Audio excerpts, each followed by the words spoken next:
Hi, getting along with people. A good place to start in getting along with people, and I'm a Christian, a good place to start in getting along with people is to not try to do things behind their back. And, in the business world, people get ahead by doing things behind people's backs. Don't talk behind their back. Don't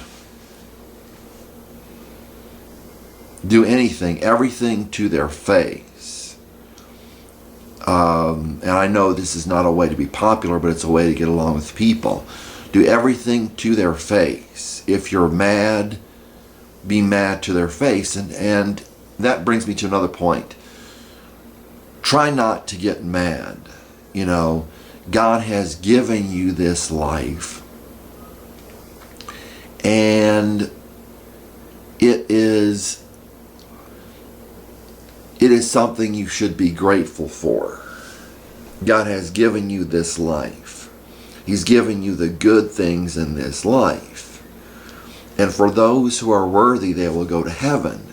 This is a trial period. We don't get the best now. But if you think from the perspective that Christians will go to heaven, and I mean the true Christians will go to heaven, there's reason to be mad, and it's fine to be mad, but do it to their face and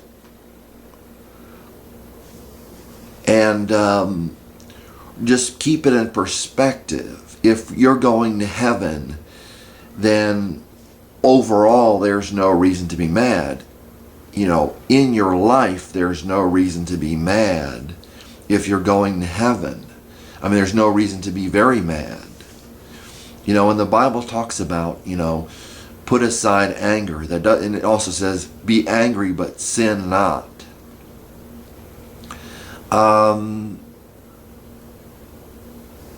So if you're angry, be angry to the person's face. And treat them kindly. A lot goes for submission. And I don't mean submission only to authorities, but submission to people you're around. Everything's okay. Basically do what people say. I can think of a time when I didn't do what somebody said and they got mad at me. Somebody got mad at me. Just do what people say. It's not that hard. Be a go-along person. Swim with the current. And you'll have more peace. But I think really Jesus is the one who teaches us how to get along with people. Do what they say, even if they're not in authority over you. Don't do it unwillingly, but do it willingly. Do what they say willingly. And this is from a Christian perspective. I think that if somebody wants to follow Christ, that they will learn to get along with people. When I was in a mental institution, I was rebelling, and I ran away from the police. You just don't do that. If the police want to come and arrest you or detain you, as they like to call it, then submit to them. There's no point rebelling against authority. That's a very important point.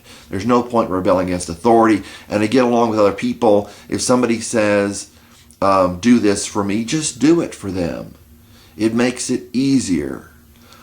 You have your own heart and you have your own mind. But your actions can be just doing what people want. That doesn't mean you don't do what you want. But in Christianity, it's internal. That doesn't mean that it's not external, but really it's the more internal part that matters. You know, you can do what you want with yourself, but as far as doing things for other people, just do them for other people. If somebody says, get my papers from my desk or something like that at work, just get their papers. Don't tell them, well, that's your job, that's your responsibility. Be willing to do things. I remember I was at someone's house and she said, take my dogs out. And I'm thinking, well, they're your dogs, and that's not the way to do it.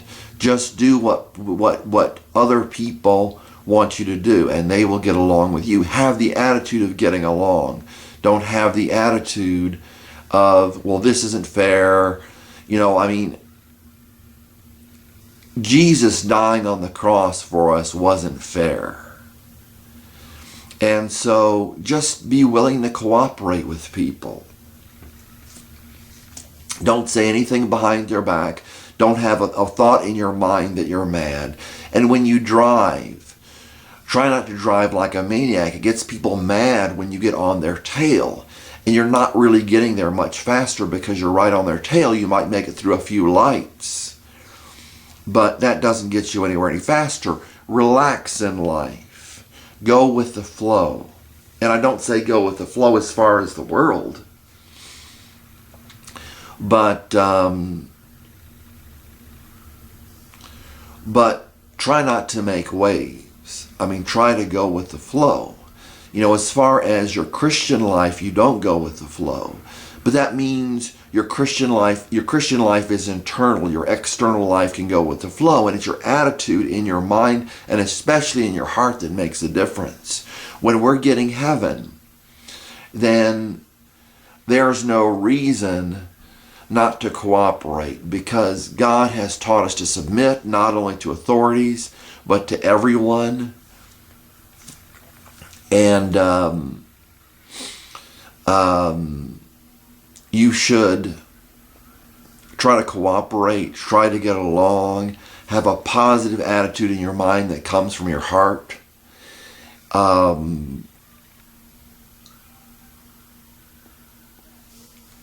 Don't make waves. Don't say it's not fair a lot of times. Don't say it's not fair at all. Jesus gave us the new life. And so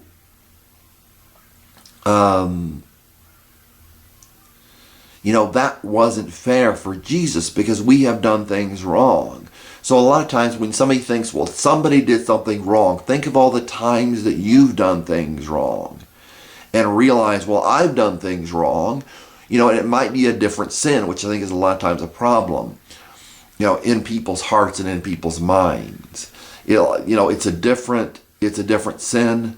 This person is doing this. I never did this, but you did other things that were wrong. And God was submissive and compassionate to you. God submitted his salvation to you. Then you should submit to other people. And it's just amazing how this change in attitude and change in submission works. When you submit to people, change in attitude and change in action. When you submit to what somebody else wants, do what somebody else wants. And every once in a while you might say, well, I want to do what I want, which is good, because it's good to say, I've submitted to you. Now I want this. Can we do this? Don't talk behind people's back. Don't gossip. Learn to control your anger. It says in Proverbs, very beneficial to learn to control your anger. Solomon said that the one that learns to control his anger is greater than the one that conquers a city in Proverbs. It's important to control your anger and getting along with people, because they can sense that through your actions and through your facial expressions that you are pushing against what they want, or you're pushing against their attitude. Don't push against their attitude. Go with the flow in talking with people. Go with the flow in submitting to people. It makes life a lot easier. So submit, have the right attitude, do what other people want you to do. Don't, when somebody else get angry, just make a decision in your mind. You won't get angry because somebody else is angry. Not because somebody else is angry. You might get angry at what somebody does or what somebody says, which is fine sometimes. But generally, if somebody else is angry, try to cooperate. Try to make them less angry. And you'll find life is a lot easier. And it took me a long time to learn this. It took me a long time to learn not to rebel against the authorities that were put over me when I was in the mental institution. It took me a long time to learn not to rebel in attitude or in action against the people that are put over me in the psychiatric institution that I go to. And I didn't want to say that at first. But, I don't have a problem. But, the problem is theirs. But I don't have to make their problem my problem. Fuming over something does not no good. And if you love them, love covers a multitude of sins. If you learn to love, and if you love them, you will turn aside a lot of anger. And the Bible says a soft word turns aside anger. That's very important. A soft word. When somebody gets mad, just say, I'm sorry. Or just say, oh, I don't understand. Why don't you explain to me why you're mad? And we'll be willing to listen as if you're the person that it was done to or said to. All right. God bless you. Having the attitude of blessing people, even and praying for people, praying for your enemies, gives you a different perspective. You can't change your circumstances by getting mad all the time. Getting mad is a natural expression that there's something wrong and you want to express yourself. And I guess that's about it. Be patient and things will go better. Have a positive attitude, and Christ gives you that. Christ gives you a positive attitude. And experience with people will also tell you that you cannot have your way all the time. And the attitude is you shouldn't have the attitude of having your way. Paul said, if we have food and clothing, with these we'll be content. Our attitude shouldn't be that you get your way all the time. Your attitude should be gracious as God was gracious to you. And God is gracious. But the judgment is coming when God will express his anger. And then we have no right and we have no platform to say, well, I'm angry at God because it was unfair. He's been fair. And if he's been fair, we can be fair. And if he's been gracious, we can be gracious. Just pause before you respond. Pause before you act. Pause before you say something. And just say what is going on here? Somebody's angry or something's wrong. How can I do this in a way that makes peace? And the Bible talks about those that make peace.